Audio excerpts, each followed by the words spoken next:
Hello, hello, everyone. Thanks for dropping in. This is Positive Vibes with Aeriol, healing body, mind, and soul.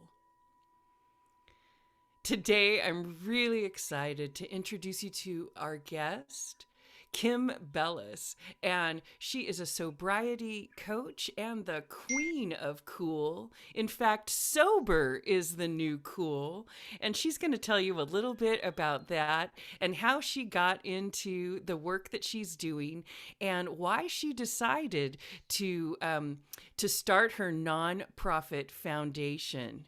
Kim, we're so excited to have you today. Thank you so much for taking time out of your busy schedule. We know you're the matriarch of sobriety. You're the Wow. mama, you're the big mama of sobriety, helping a lot of people have clarity and really get their lives back. Well, and I think that the reason why, age also helps being called a matriarch, but I think also it's the zero judgment. I Mm. never judge anybody if they have a slip or if they have a story that they need to tell, um, because I honestly feel honored that they trust me enough to share. So I will not have any judgment. I just want everyone to have a great life and filled with happiness because that's what everybody deserves. Aw, that's wonderful. Now, I wanted you to come on the show, Kim, not only because I just really love the work that you're doing, but also I wanted our audience to have a taste of you after I saw you on the speaker talent search. And you were talking about your son Matthew, and I would love for you to tell our audience a little background about that story and what got you into this line of work. Well, so in 2013, our lives changed from one day to the next. My son Matthew started having grand mal seizures out of the blue. We figured it was football, and it wasn't. It was just the way his brain is wired. So life changed. He couldn't ride a bike, he couldn't play sports. And after a few months of getting everything kind of sorted out, he had his medication. And I said to him, okay, you've got to start going out, being with your friends. I'd bring him somewhere, he'd come back, and half an hour later, and I said, okay, after the third time, I said, this isn't working. What's going on here? And he Mm. said, Mom, I don't fit in. Everybody drinks, boys will be boys, a backpack full of beer, whatever. And so he says, I don't fit in. And I said, oh, come on. You don't need booze to have fun. And as I said it, I had this huge glass of red wine in my hand. And I thought, oh, you were such a hypocrite. So I said, okay, just right then and there, I said, okay, Matthew, I'm going to do something with you. I'm going to stop drinking for 3 months. And I was like one of those girls or moms or wives that loved her wine and have fun. And so 3 months came and went, and I was feeling better. And he said, okay, see, Mom, now you could be like everybody else again. So I said, no, no, no. Okay, I'll do another 3 months. And then at that point, I realized that my life was so much better without alcohol. And I also saw how much I was really drinking. So, was I falling down drunk? No, but alcohol is not my friend. And so I chose this life. It'll be 9 years in January. I've never had another sip again. And we support each other. And it just shows people. And I think the other thing was because I was 52 at the time, people would say, okay, nobody's here, nobody could see. Just come and have a glass of wine with me in the corner. And I thought, wow, if that's the social pressure I have, I can't imagine a 14 or 15-year-old boy going through those kind of social interactions. So I started Sober is the New Cool kind of really just for him to give him a voice and make him have a outlet or be able to use me as, my mom doesn't drink, so I can't drink kind of thing. And it's just turned into this crazy movement. And we have people all over the world. And we've just realized that there is no shame and there should be no shame if you choose whether to drink or not drink. I mean, whatever works for you should work. And you shouldn't have to explain it, period. So Sober is the New Cool is a movement. We have people all over the world that have chosen sobriety, some because they need to, some for health benefits, like my son. He will never be, well, he shouldn't drink with medicine. So it's to relieve the pressure and let everybody stand tall and proud and just let them belong in any social environment. Yeah, that's beautiful. And I think, Kim, that you started, didn't you have some paperwork in for your nonprofit organization? Yes. I Well, want to we highlight that because it's a really big deal. I want to make sure we well, talk about that a little bit.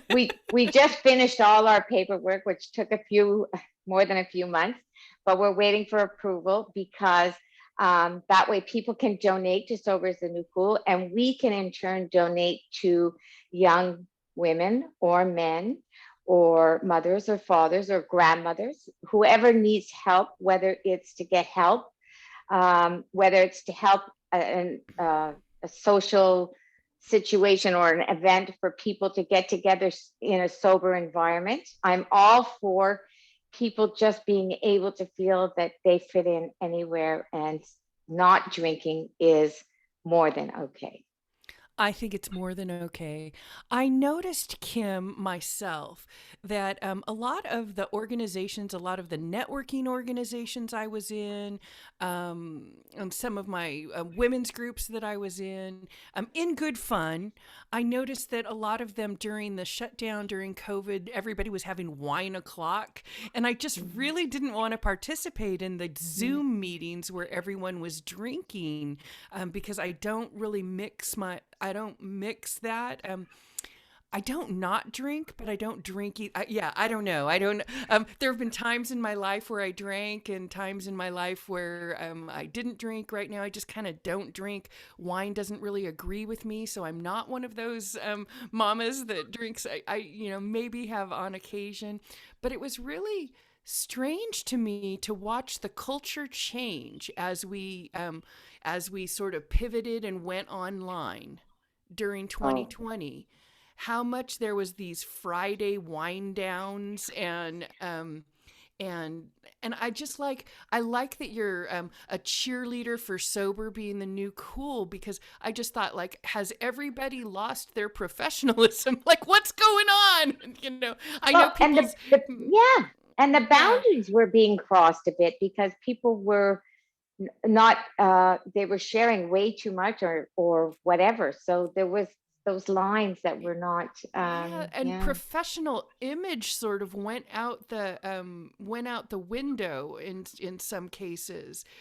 So I, I'm just telling you, from my point of view and my perspective, what I experienced. I didn't want to be in those groups, and so I love that you start something where it's just like, let's just have it as a baseline. We're going to be Yeah. sober, right? Yeah. It's to me, it seems well needed. Whether people are alcoholics or not Yeah. alcoholics or going to 12-step, it doesn't really have anything to do with that, right? It's No. more like a lifestyle choice, and I love that.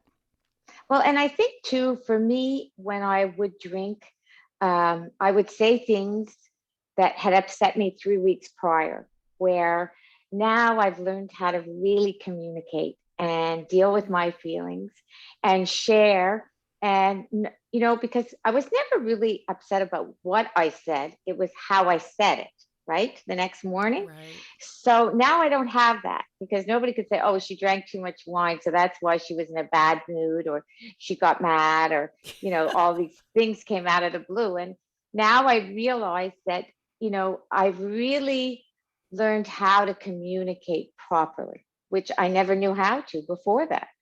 I just, Mm. was I too afraid? Was I whatever? But I think for me too, the problem was I never really felt I was good enough. I was smart enough. I should have been a doctor or a lawyer. I should have always been something other than me. And it took me all this time to figure out that I am enough, and I matter, and I'm good just being me. So that's what I really want everybody else to achieve also is, you know, sobriety can also bring that, because I feel that mental health and sobriety really are, so alcohol. Cousins. Yeah, they're cousins, Yeah. right? They Yeah. really are So one cousins. covers the other, So Mhm.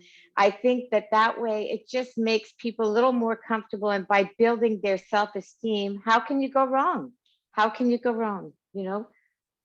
I think there's a real call. And early this year, I published our compilation Empowered Self Care. And, and I think there's a real call for people to really understand what self care, self love, self healing, the importance of self is basically what I'm Yes. trying to get to. And I think that if there is a silver lining to COVID, that would be it. It's also it was a hard one because I think there was a lot of, or I witnessed and heard of a lot of people having, not knowing how to deal with their stuff and being in close quarters and shut down with people and not knowing how to communicate and maybe a little bit liberal with the wine, like you said. So I think that Absolutely, absolutely. COVID, what they said, even on the news, that the sales of wine and liquor and booze went up like tenfold. So I mean, go figure, right? People had too oh, much time on their hands, not working or being at home and the and stress. pent up And energy. yes, yes. Yeah, pent And up energy. And so, I think families, I don't know, my family, I got to say, and my listeners know that I've talked before. My family sometimes argued a lot, and I can't imagine pouring alcohol on it like lighting a fire. I yes. just don't think. So for those domestic reasons as well as the mental health reasons, I love that you're providing a different option for people and are such a mental health advocate. So it really, Well, and when you there's so many things you can do in life, and when you really stop to think about it, the best times in your life, you don't want to miss a memory, right? So for me, not drinking, I will never ever miss another memory again. And I think that that's a huge, huge benefit to my life, to remember everything. And it should be for everybody. Like people say, well, how do you do it if you go to a wedding or a this or that? Well, I want to remember everything. And I do now. So to me, I think that um, there's just this whole social thing about drinking and fun and parties and, the high life and the best life. And it's not necessarily so. well, honey, don't worry. I've had my side on both sides. I'm a performer, and alcohol and the performing lifestyle that I was in went hand in hand. So I have climbed. I called it the Chardonnay staircase. Where I've said things and I'm like, oh my God, how can I say that? So for what you're speaking about, I really get it. And then I just. Um, my life just changed. I never really there wasn't a problem. I was just yeah. Yeah. I don't ever have I don't have an inkling. I don't have a craving. But something that you said just a second ago, when people say, "How do you do it at a wedding?" or Yeah. "How do you Yeah. like?" It never occurred to me how do I do it. I made a choice, and that's the choice I made. Right? So I think that speaks to something. I think if you're wondering how do you do it, and you're wondering what is the plan, how am I going to do this, then that is the mental health aspect that you need to look at, Exactly. right? Yeah. Um, Yeah. if there's something that's driving you, to figure out what that is, to get to the bottom of what that inciting incident or that driving force is. Mm. And like there's a whole world out there, like mediation, meditation, I was going to say. And Mediation. Yes, yeah, some but of that them domestic problems may end in mediation. but that's what I mean. Like there's I know. meditation, there's exercise, there's so many things you can fill your world with. Especially, I mean, I don't care who you are. Everybody knows somebody that has anxiety or depression or a little bit of problem with drugs and alcohol and things like that. So why not make this just an easier way, to for people to enjoy their life. If they go somewhere and somebody says, would you like some wine? And somebody says, no, just leave it at that. Like, say, do you want a Perrier? Don't go to the white wine, the vodka, the gin, everything else down the list. It's like, just go with the Have water, you got any hard liquor, right? No, Don't but you go know what I there. mean? Just don't go there. Just stop. Okay. I'm telling you now, just it's a lot easier. Do you find like when you're working with people and you're helping people embrace this lifestyle, are people drinking well, we know the adults are drinking because we just talked about that. But as far as youngsters coming up, back in the day I remember when I was in high school, it was kind of a rite of passage. Everybody was Yeah. trying to sneak Yeah. alcohol. Are kids still trying to sneak Oh my God. alcohol? Like, is Uh, it still a thing to yeah, want to get drunk? absolutely. And I've been just told from a few schools lately that they would like us to do some kind of talks and showing that, there's all these other events and things you can do without getting bombed, because this is like this binge drinking. They call it binge Mm. drinking, and Oh, it's okay. becoming quite a fad. The kids that get to college, it's like, okay, it's like that's what you should be doing. Why? Like, just because you got to college, you're supposed to get bombed. So I think it all comes down to, again, young people or anybody for that matter of fact that just wants to fit in. So that nervousness, that tension of how do I talk to people? It's a new environment, new people. Mm. How do I fit in? So you have a few glasses of wine or beer or whatever it may be, and then they seem to relax. But in fact, it's not really, because it's a spiral, and that's what we have to.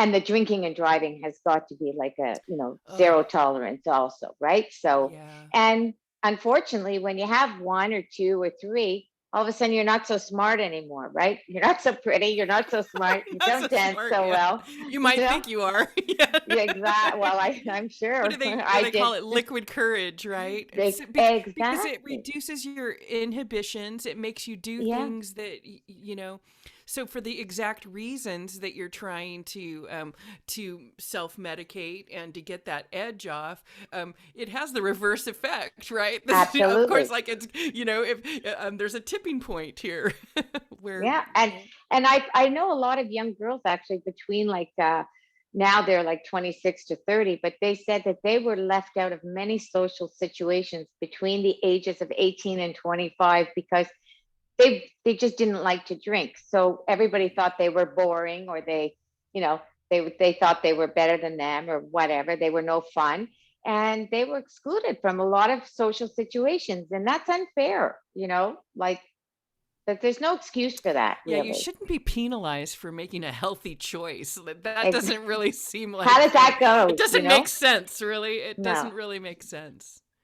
And Oh, so, for me, sober is the new cool is just a way to, um, show people that, I mean, I've got people from all over the world, all different ages, from, 16 to 82. My grandmother, that's a woman that I know, so she calls herself Granny. She's 82 and she wears a huge hoodie with sober's the new cool and smiles because she's sober for 4 years. And better late than never.